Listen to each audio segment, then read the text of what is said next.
আগামী ২৭ আগস্ট শুরু হচ্ছে মর্যাদাপূর্ণ ভেনিস আন্তর্জাতিক চলচ্চিত্র উৎসবের ৮২তম আসর।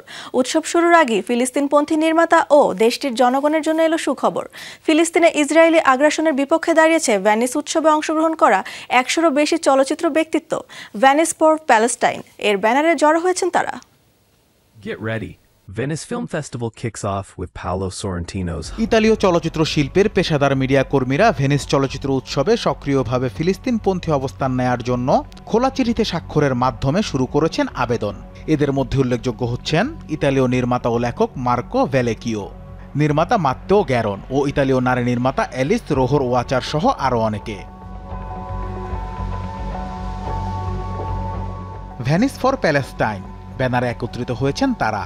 সম্প্রতি একটি খোলা চিঠিও প্রকাশ করা হয়েছে, যেখানে উৎসবের মূল সংগঠন ও আন্তর্জাতিক সমালোচক সপ্তাহ সহ অন্যান্য বিভাগের কর্তা ব্যক্তিদের গাজায় চলমান গণহত্যা, ইসরায়েলি সরকার ও সেনাবাহিনী কর্তৃক পরিচালিত ফিলিস্তিন জুড়ে জাতিগত নির্মূলের নিন্দা করার ক্ষেত্রে আরও সাহসী ও স্পষ্ট হতে আহ্বান জানানো হয়েছে।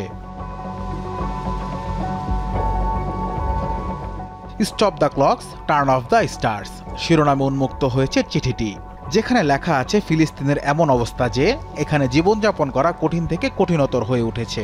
প্রায় ২ বছর ধরে গাজা উপত্যকা ও পশ্চিম তীর থেকে তাদের কাছে স্পষ্ট চিত্র আসছে, যেখানে অবিশ্বাস্যভাবে ইসরায়েল রাষ্ট্র কর্তৃক পরিচালিত গণহত্যার যন্ত্রণা প্রত্যক্ষ করছেন তারা।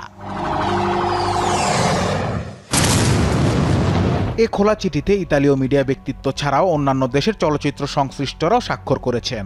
এদের মধ্যে উল্লেখযোগ্য হচ্ছেন আবেল ফেরারার, কেন লোচ, গোল্ডেন লায়ন জয়ী পরিচালক অড্রে দিওয়ান ও ফিলিস্তিন পরিচালক জুটি আরব নাসের ও টারজান নাসের। এ বছরই এই দুই নির্মাতা once upon A time in Gaza সিনেমার জন্য কান উৎসবে আনসার্টেন রিগার্ড বিভাগে সেরা পরিচালকের অ্যাওয়ার্ড জিতে নিয়েছিলেন। ভেনিসের মতো বিশ্বব্যাপী জনপ্রিয় ও মর্যাদাপূর্ণ উৎসবে ফিলিস্তিনে নির্যাতিত মানুষের কথা উঠে আসবে দ্রুতই। এতে করে ইসরায়েলি আগ্রাসন থেকে গাজাবাসী অচিরেই মুক্তি পাবে বলে আশা করছেন অনেকেই। Anas Imran, showbiz tonight.